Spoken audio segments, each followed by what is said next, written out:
And let's get to the details of those stories now as the finance minister prepares to deliver the 2018 budget statement and economic policy of the government. The minority is warning the economy is on the brink and could slip to the economic crisis of 1983, which led to hunger across Ghana. The minority spokesperson on finance, Keselato Forsen, led his group to brief journalists on the government's handling of the economy since it assumed the reins of power almost a year ago.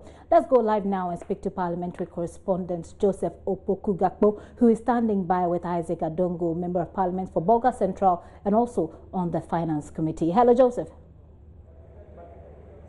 Hello, Gifty. And so, yes, it was a very long, dragged conversation by the minority side earlier today, led by Keselato Forsen and the minority leader, Haruna Idrisu himself. Well, they've been pointing to how they think has been failures on the part of the current administration over the last 11 months. They say that a number of the promises that were made ahead of the 2016 elections and even in the budget that was delivered earlier in the year by the finance minister, Ken Ofori-Atta, have not been delivered on since the beginning of the year. They pointed to the one district, one factory project. They pointed to the $1 million per constituency plan. They again pointed to even the school, the free senior high school policy, which they say haven't been implemented to the fullest. And then there was the bombshell, the prediction that Ghana would be heading back into a highly indebted poor country status, that's HIPC, in the year 2019, because the debts that the country holds have increased over the last 11 months. And they also made the point that they think that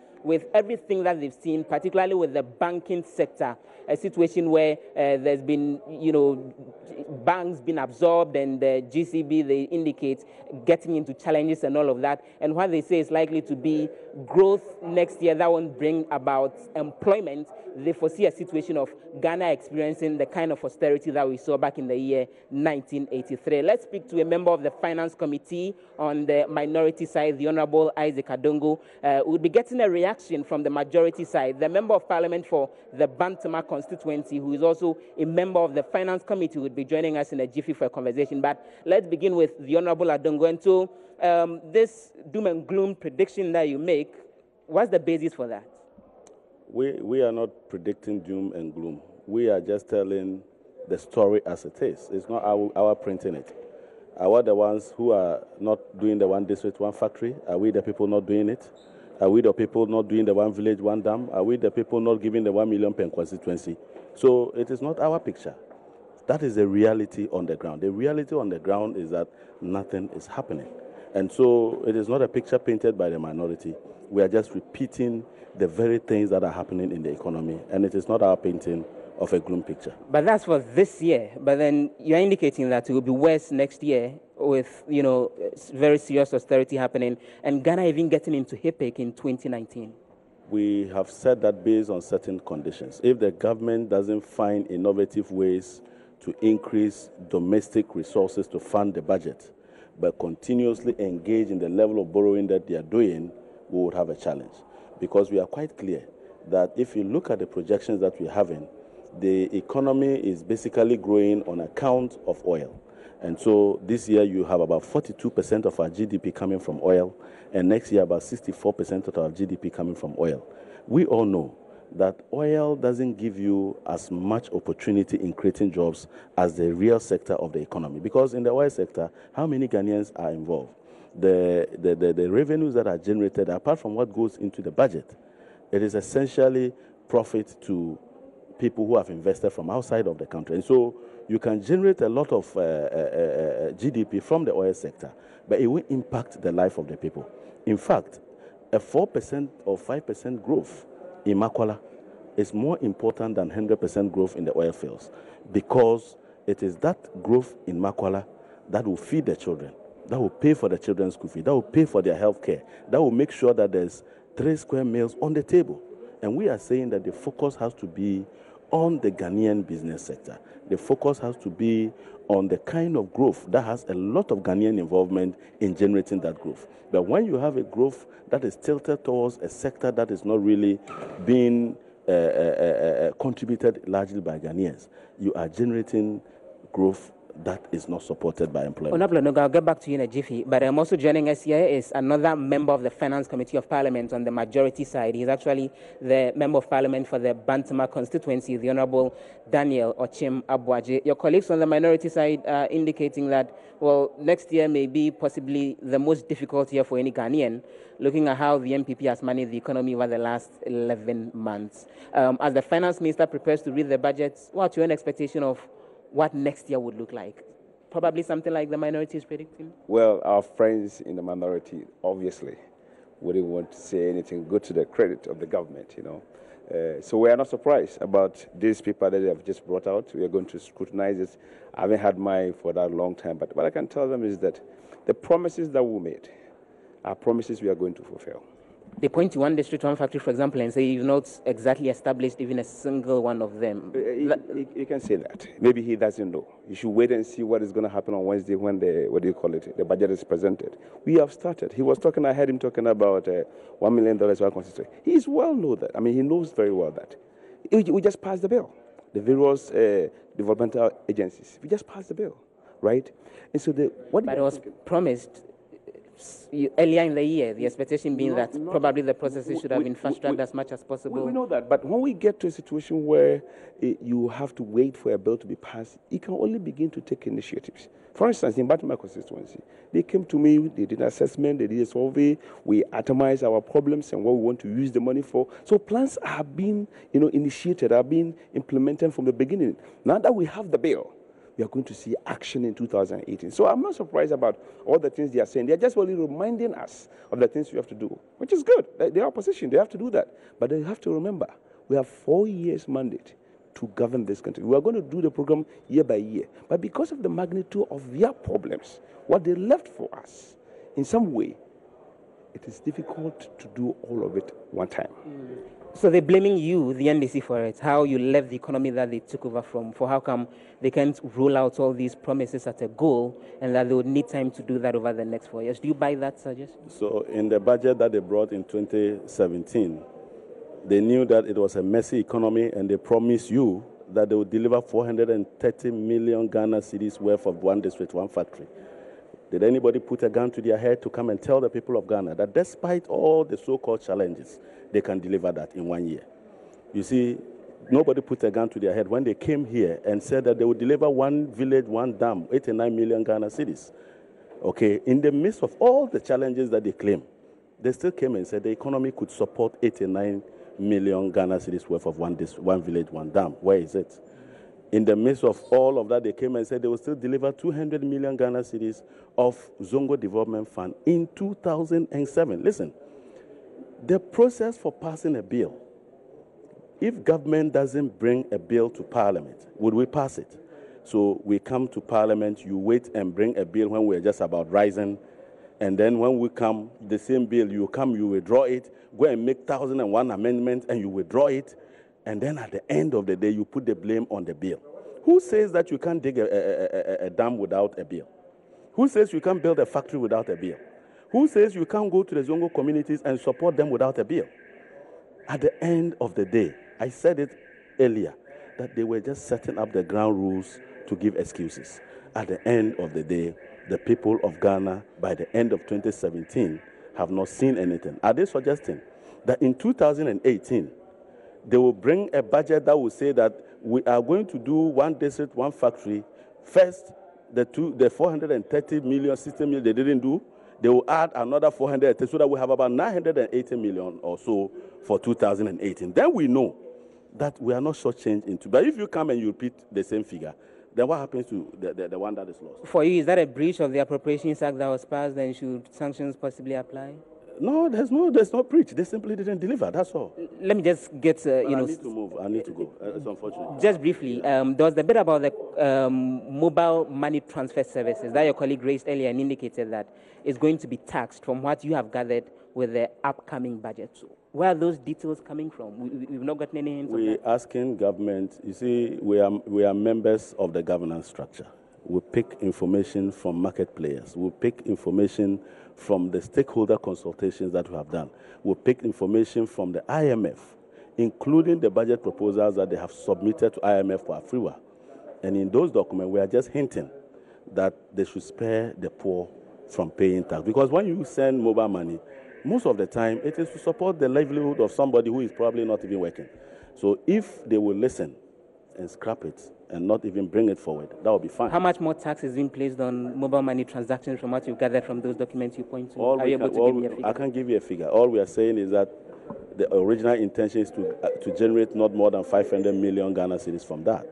And we are saying that the government must know that we want pro-poor tax policies that are progressive, that target the poor.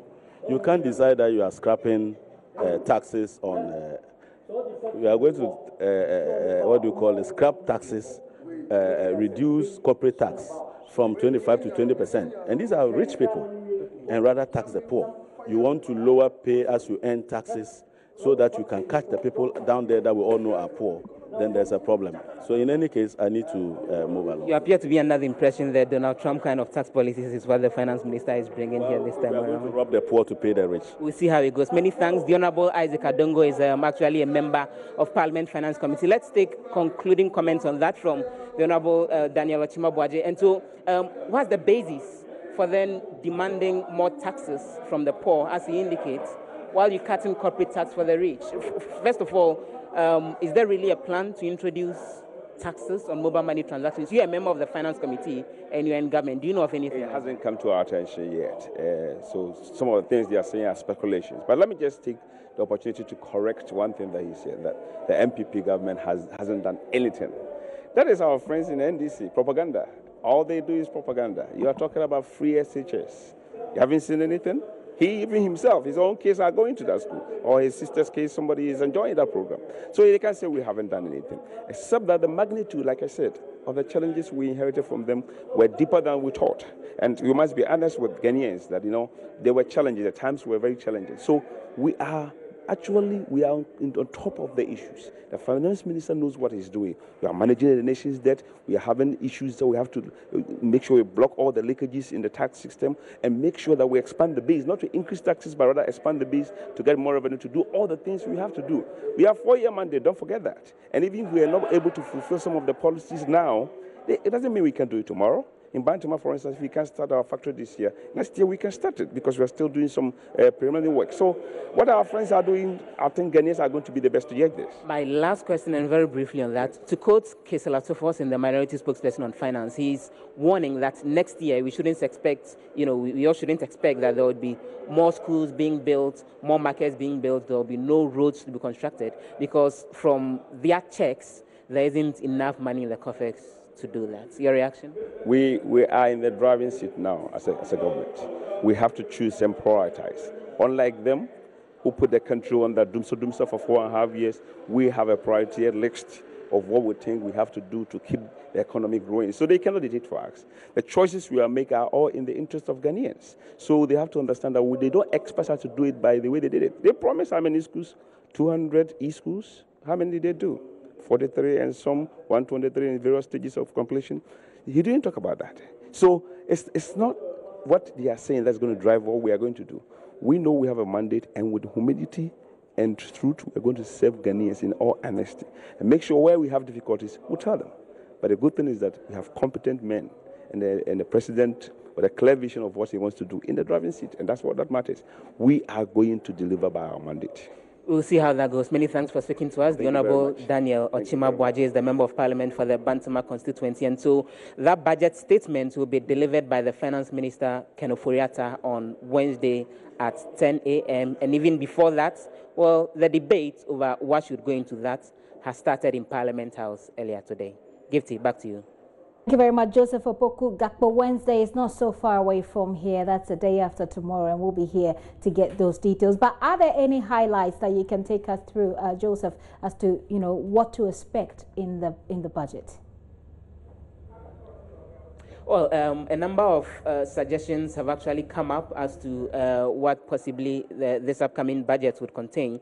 You would recall that the president did assure over the weekend that one of the things we can expect to see would be a reduction in electricity tariff to a certain extent. Well, again, the minority has been raising, a few issues about that. I've been having a conversation with one of the minority MPs on the Energy Committee of Parliament, Edward Bauer, and he draws attention to what he says is some signals that they've picked that reduction is something that, again, would not benefit the ordinary Ghanaian, because they are looking at reducing those taxes when it comes to energy consumption on those who consume very largely, those who fall within the high the high consumption rate. And so he again has concern that even though there's the expectation that there may be some reduction when it comes to electricity tariff, much would not be seen when it comes to that. And today, for example, there's been a conversation on the floor of Parliament itself generally about the ongoing plans to establish the Special Prosecutors Bill. One hint is that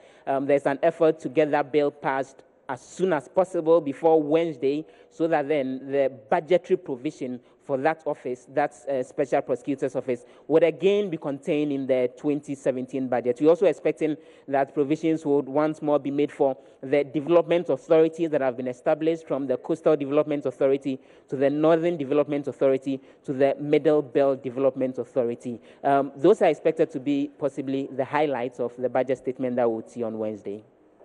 What happened on the floor of Parliament, Gakpo? Because I was just going to ask you that, but it seems that you put that in. Is there any other thing that we need to know as far as what happened on the floor today is concerned? So let me take you through that. There was a statement earlier on the floor of Parliament by the Minister for Planning, Professor Jan Bafo, regarding unemployment, something that we had the minority raise again during their press conference, and he indicated that this is something that government is prioritizing and will do all it can to ensure that as smart jobs as possible are provided for young people in the country. Apart from that, the major item has been the Special Prosecutors Bill. They rose a while ago. Work hasn't been completed on it. There are a number of amendments that have been suggested to that particular bill, which are still being debated, and there are some insertions and deletions, including discussions around the funding for the Office of the Special Prosecutor. There are a lot of suggestions on alterations to that. That has been debated on the floor of Parliament earlier today as well.